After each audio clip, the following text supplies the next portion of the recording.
Okay, I'm just setting up the live stream and swigging coffee to try and stay awake. So I've had rather a busy evening. I've been writing up the procedure to start the brand new FlightFX Cessna Citation Longitude X in Flight Simulator 2024. It's a bit of a monster. So if you bear with me for a few moments, I'm going to take you through starting the aeroplane up from cold and dark. We may not complete the flight tonight because, as I said, it's already gone midnight, and this would probably take until 2 o'clock if we completed the journey that I'm going to program into the aeroplane. We're on the ground at Stansted Airport, and as you can see, we have the Citation X right in front of us. So let's go and have a look around the modelling of the aeroplane. It really is something else. Very, very good.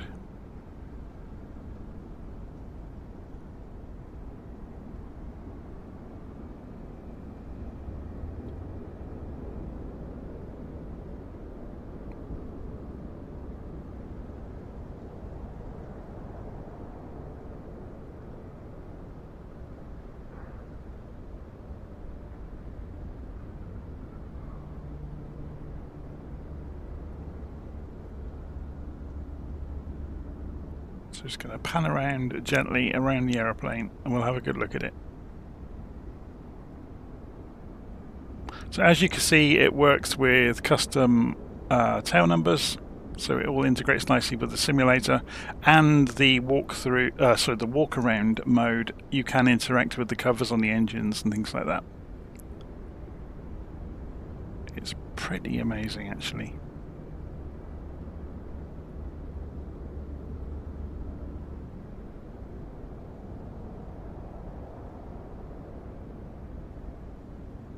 Show you around it as best as I can with the drone camera.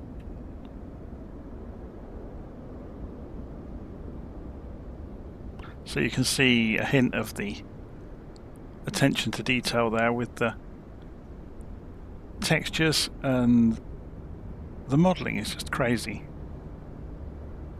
Okay, let's go inside.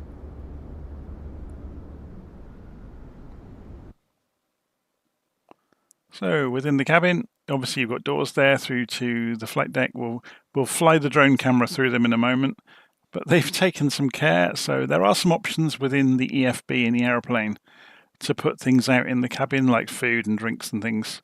But we're not going to pay too much attention to that. I just want to quickly show you around it. The real attention is going to be in the accuracy of the avionics, which have blown me away, really. It's taken me all night. The startup procedure runs to about 11 pages, and 11 quite dense pages. There's a lot to it. So if we come through the window here, we can see there's the flight deck. Everything works.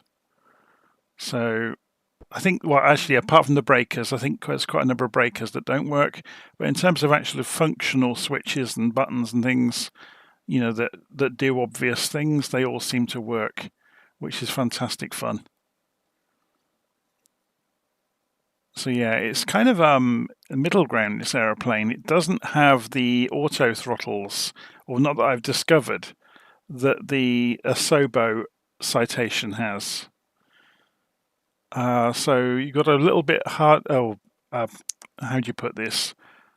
It's a more workload. Let's put it that way. So you can see it's very, very nicely built, though.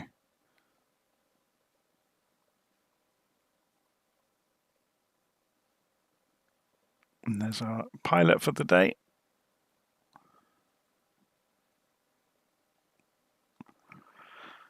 Okay, so if we move the drone camera back outside, we're going to switch back to... so there is an auto throttle in the tablet, according to the live stream comments. This is why I love the community around Flight Simulator, because obviously many minds are always greater than one. So, Shift and X, I kind of like it, not having the auto throttle though. This is potentially more accurate, I guess. So, we're going to press Shift and X to get out of the drone camera. So here's the tablet everybody's talking about. So it's got Navigraph built into it.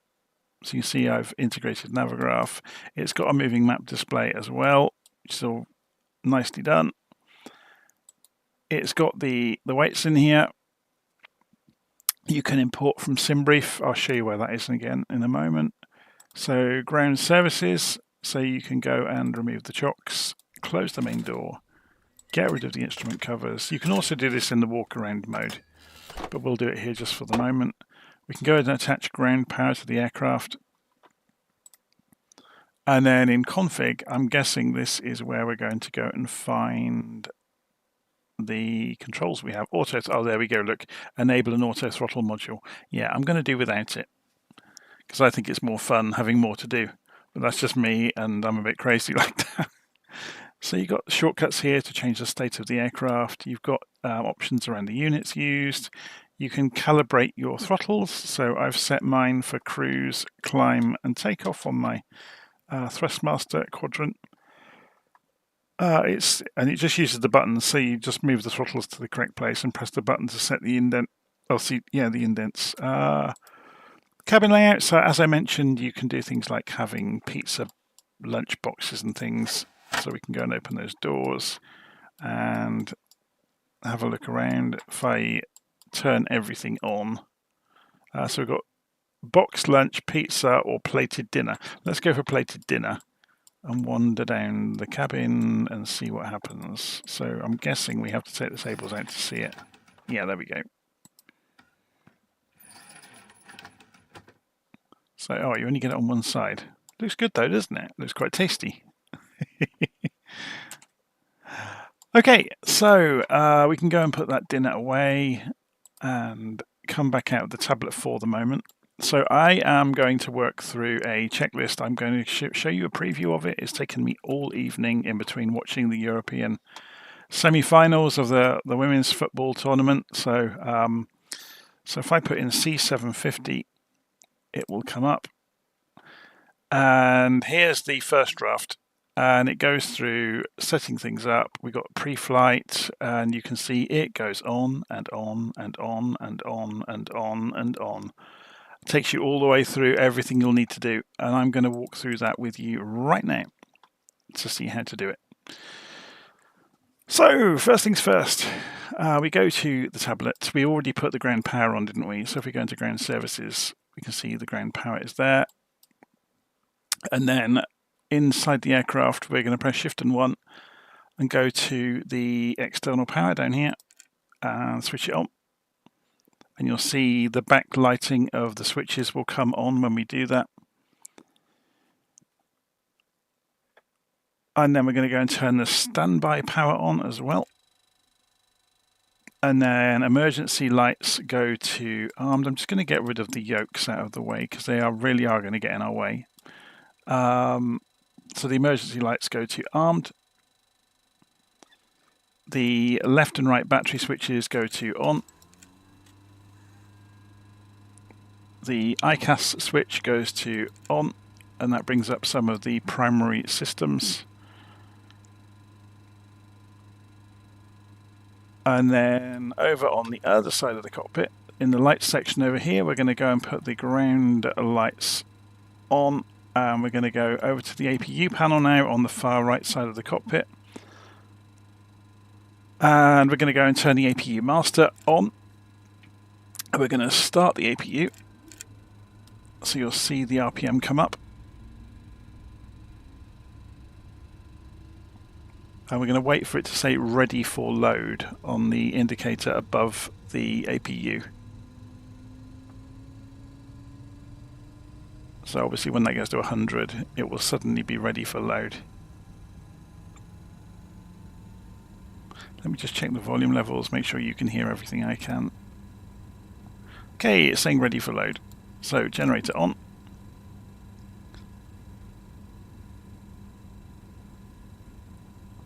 And then Shift and 1 will bring us back to the middle of the cockpit. Avionics power can now come on. It's a busy cockpit, isn't it? So then back down behind the throttles down here, we can go and switch the INS system to align. That's the inertial navigation. Without that, you don't get any navigation displays, basically. And it will come up saying nav ready on the screens, but it takes a few minutes to do it, so we'll get on with doing other things. Let's go and program our route into the FMC. So, position initialization.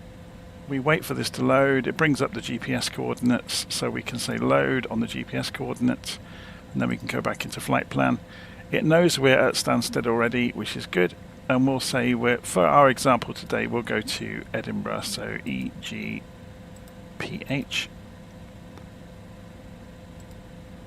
And we can then go and set, for today's example, you can use SimBrief to do this. I'll show you where it is in a moment. Actually, I'll show you now, because we can use flight plan to get back to this page. If you go to nav, you can go into SimBrief, and you can key in your SimBrief ID, and then you can do a flight plan recall. Okay, it remembers your SimBrief ID in the future, so then you can just pop in here and do a flight plan recall to load your most recent plan. I'm going to program one by hand just to show you how it's done. So if we come back into flight plan, we've put the destination in. We can put any waypoints in along the way, so TNT for example for the Trent VOR. And you can keep doing that to build up your flight plan. It will keep pushing the destination down towards the end.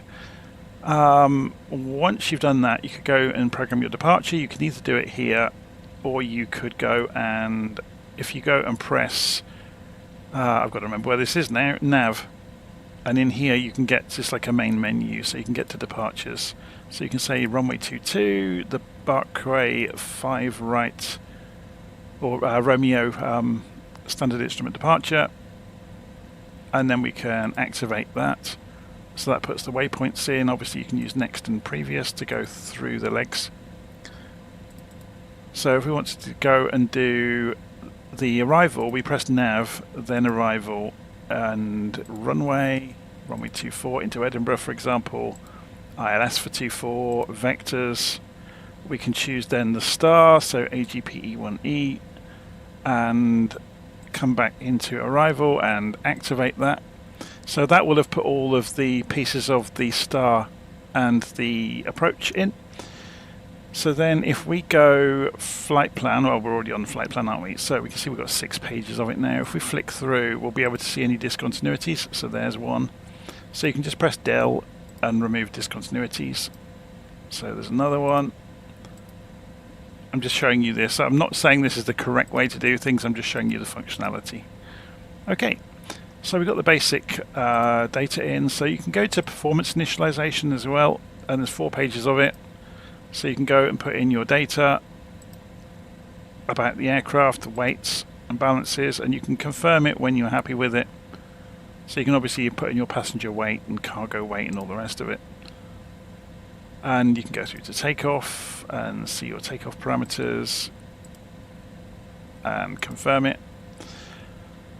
Okay, so you can see, having done that, this has obviously come to life down here while we were doing that. So it's saying nav ready, so we can rotate the nav switches around. That's all good to go. So we've got our flight plan in. We can just ignore this down here and just press flight plan. It will have synchronized data between the systems. Okay, so I'm just going to scroll down through my instructions I've written for myself, because I've just gone and freewheeled it through that along the way. So lights, nav light can come on. So we're going to go back over to the switches over here, go and put the nav light on, put the seatbelt signs on, put the bleed air on, so that's over here, goes on to the middle setting. And in concert with doing that, we need to isolate the packs by closing the isolation valve, otherwise we don't get enough air pressure. Or I imagine that's the case. I haven't actually tried it to see if it fails to start the engines without it. So engine status display, so shift and 4. What we're going to do, having turned on the APU, we can go to the N key down here, the soft key, and that will show us our start pressure as long as it's above 30. So that'd be a good point to try actually. So let's go and turn that off. Yeah, look, start pressure 0. And then let's see if this affects it as well. No, it doesn't. Okay. There must be another reason for that then. Start pressure stayed the same. Okay, so we're going to start the right engine. So shift and 1. And we're just going to go and hit the right engine start, and you'll see it spin up over here. Turbine is increasing. We're going to lift the... Oh, I think I've already done it. I'm just looking at the controls here. Yeah. So they're already out of shut off. I must have already wiggled the throttles by accident. So you'll see the throttle come up. Oh, sorry, the engine come up.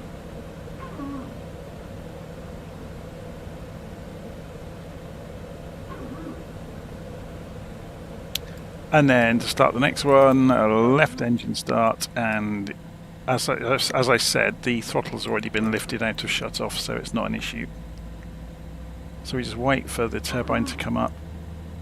You can see the N2 and N1 numbers up here, and the interturbine temperature.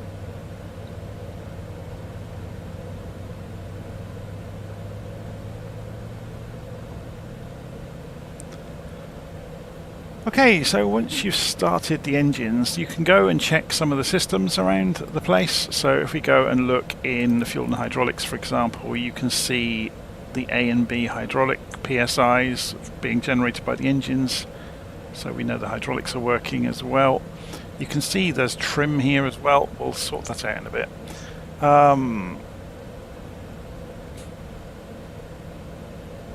Okay, so we've started the engine. Post-engine start, we're going to go and turn the external power off because we no longer need it. So that was here. And having turned off the external power, we can go in here and remove it from the aeroplane. And having done that, we can go over to the APU. We can turn the bleed air off. We can turn the generator off. We can tell the APU to stop, and it will wind down. I'm not sure if you're supposed to wait for it to completely wind down, so you can see it speeding down, but you can just go and turn the master switch off as well. I don't think it hurts anything. So shift and 7 takes us to the back of the pedestal. We can see, just checking that the nav is ready, and that's all looking good. So back in the cockpit, we're going to press comma to calibrate the altimeters. We're going to go and set the autopilot up. So this is a bit of a so-and-so. The switches for it are down here. The indications for it are up here. So it's kind of, yeah, it's that old problem, that old chestnut. So what I'm going to do is rotate the altitude knob, and you'll see the number changing over here. So we're going to set it, for example, to 10,000 feet, just for our purposes today. And we'll rotate the heading knob to bring the heading, you can see the heading bug moving. We're going to move it to the runway direction, which is 222 degrees. So we're just going to spin it.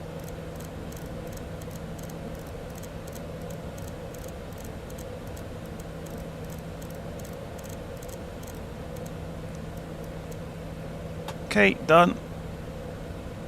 And then we can go and have a look at the mode control panel. So we can see, if we look over here on top of the primary flight display, you'll see the modes reflected that we've activated. We can put heading mode on. Yeah, we can also go nav mode at the same time. We can also go VNav mode, because we've got a fully programmed flight plan, remember, with a SID programmed in. And we could also, if we wanted to, go vertical speed mode as well as VNav, so it will do both. And then you can change your vertical speed here for your climb out. Okay, so obviously we're not going to turn the autopilot on yet, we'll do that in a bit. You can change the range of this display. The range knob at the bottom tends to control it, so we can see if you want a really big view, and you can zoom in on that. There's lots more information in here actually. You can completely configure these screens. You can see there's menus upon menus inside them to show stuff. So I'm not going to dig too far into it today. I just want to show you how to start the airplane up. But there's a return key, so you can come back out, so you can get like ICAS menus and all sorts of stuff. The V speeds can be programmed in here, so you can go into here and put your takeoff speeds in. So 121, 124, 130 are already in here. It's a monster, isn't it? It's very impressive. Okay, so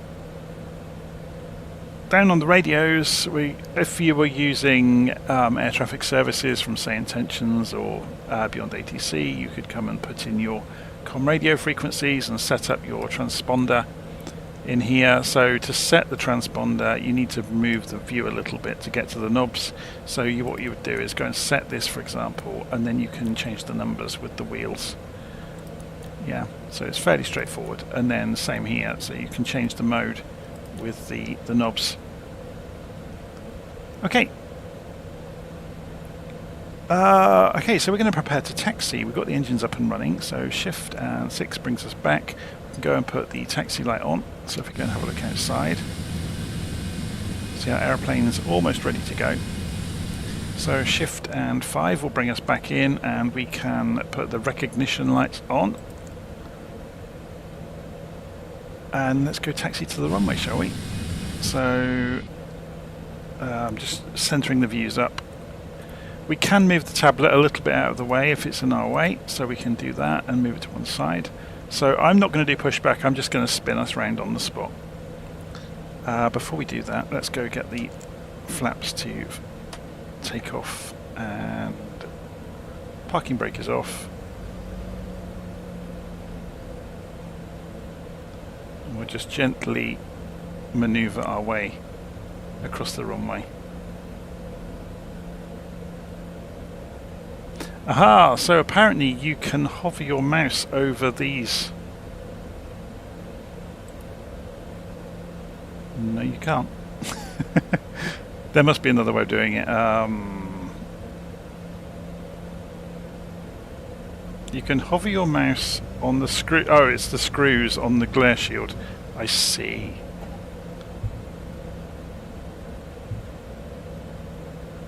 There must be some particular screws around the place that you do this with. Yeah, oh, there they are, look.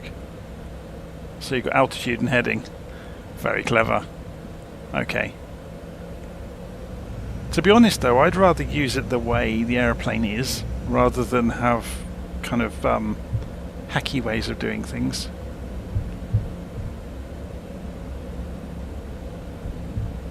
I mean, I know it's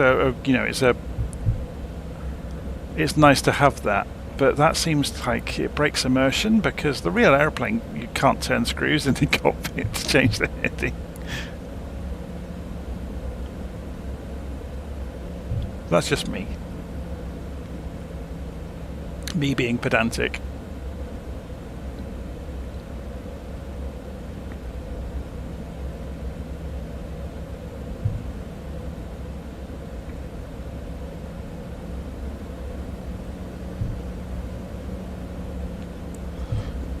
Excuse me.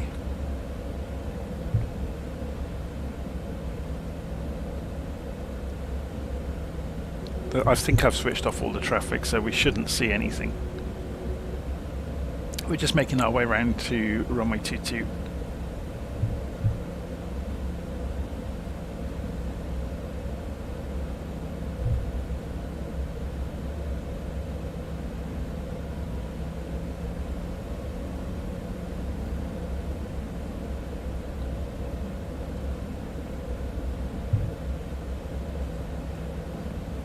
So while we're taxiing, shall we go and figure out how the Navigraph integration works? So can we key this? I guess we use this.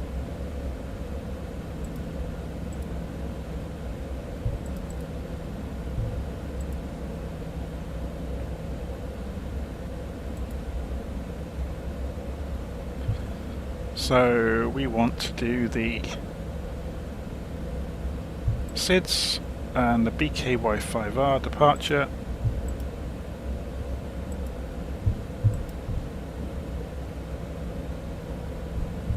So yeah, that all works as you'd expect.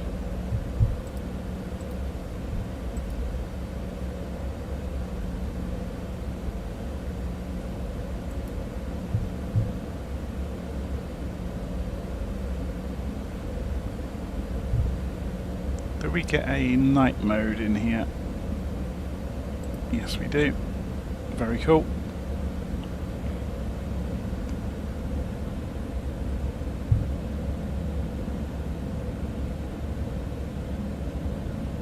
Okay, so we're going to bring the aeroplane round to the runway here.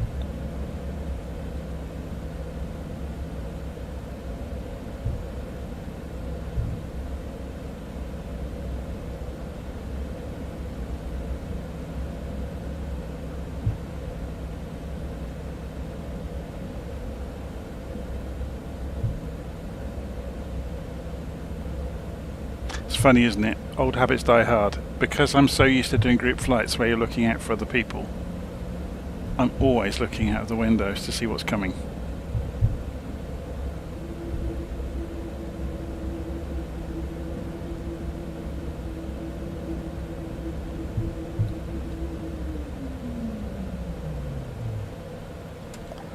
Okay, so parking brake is on for the moment. I'm going to turn head tracking off for a moment. So we're going to go and turn the landing lights on. We're going to go and turn the pitot heats on, which are over here. And then we're going to go and have a look on the screens. So parking brake is on.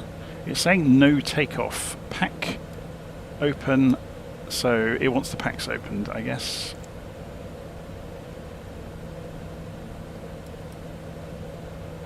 Again, there's little bits of details I just don't know yet. So do we have the flaps in the right configuration? Not yet. There's 5 degrees. So it's getting there. So okay, take the parking brake off. It's still saying no takeoff, so there's a few bits and pieces that I'm still not fully aware of what you need to check, but we'll get there.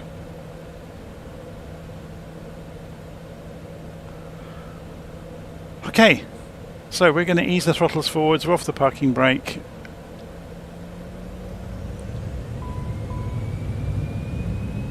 So we have got a no takeoff alarm. There's obviously something I've missed somewhere, but it will take off obviously. So 90, we're coming up through the rotation speed, just keep it in the middle of the runway. So pull back. Let's have a look at it from outside as it does that.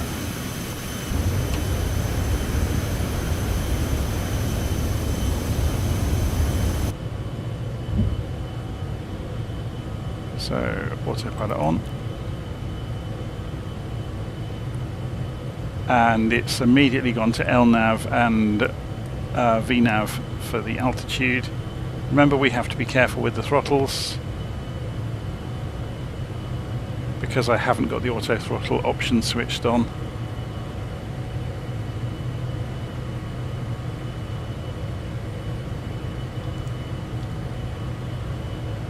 So the no takeoff warning has gone away now, obviously. Let's go and change the range on the co-pilot's navigation display.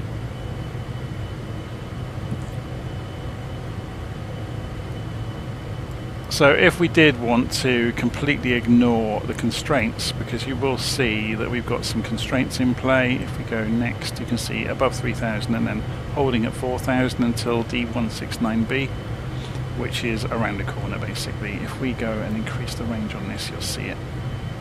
Oh, it's further away than you can see it. I think it's that one. It will come into view presently.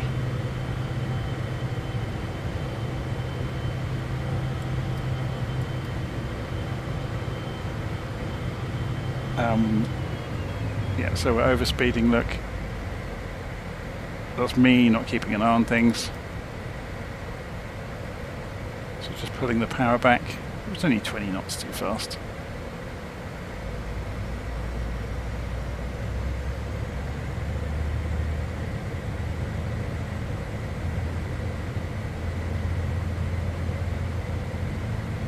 So we are holding 4,000 feet until we get to D169B. Can we show constraints on the navigation display? We probably can. VORs, airports, traffic, terrain.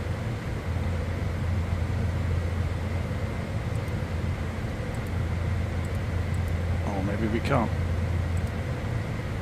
Vertical profile's nice. I like that.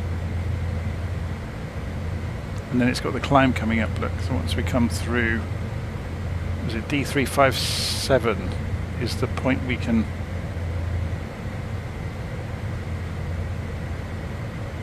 climb, hopefully.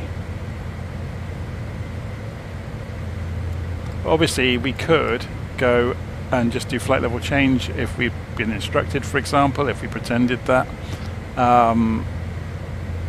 We can just go over, do flight level change. Or can we? Do we have to disable that first? Yes, we do. So we'll put the power down and see how much it will accelerate beyond. Look, it's pitching up, trying to hold on to the target airspeed.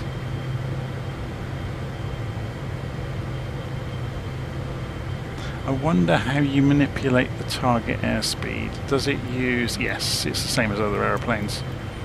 While you're in flight level change mode, the roller changes the target airspeed. Good to know. So we've just gone through the barometric pressure, or 6,000 feet is the local transition altitude. So how do we do that? There's so many things I don't know about this aeroplane yet. Presumably it's done in the digital system somewhere. Primary flight display, baro, there we go. But that, oh no, that's just changing the format. It's not changing. Or maybe you just have to dial it in. So 2992. Oh, there's a button for standard, I see. So coming through 10,000 feet, landing lights can come off. So yeah, this is the first time I've flown this. Oh, it was the stab trim. Yes, of course it was. So we didn't set... I mentioned it earlier, didn't I? And then we didn't go and set it. Obviously, as soon as you get in flight, it will take over doing it. But we didn't arrange the stab trim. That makes absolute sense. So yeah, that's the first time I've taken the aeroplane off, by the way. So it's holding at 10,000 feet, which is what we told it to do, and obviously it's still at full throttle. So let's pull the power back a bit. If we were going to climb higher, we would go and set the altitude for whatever altitude we want. This can go to 50,000 feet. It's a crazy aeroplane. So let's go for 39,000 feet, do flight level change again, and open the engines up again. So pushing them up against the wall, what does it do? It's a FADEC throttle system, so it's giving me no more than 87%, look, even at full power. That's interesting. So let's increase the range, see what the map looks like. So there's the Trent VOR out in front of us, there's the climb profile.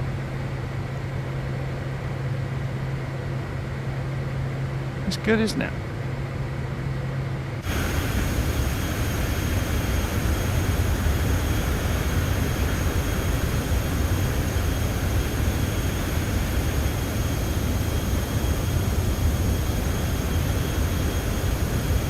Okay, so I am going to leave it here for the moment. That's our first takeoff with it. We obviously just missed the stab trim. I need to go and add that to the document to make sure it doesn't get forgotten.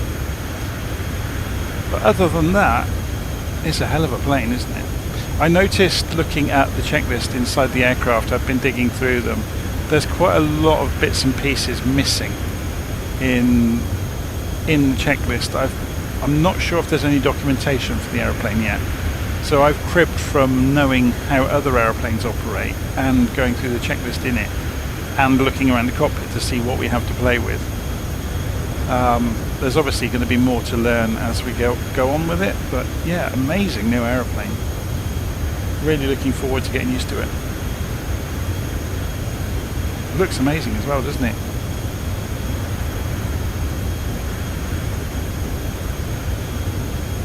Okay, so I'm going to leave it there for this evening, and I'll see you all again soon. Take care.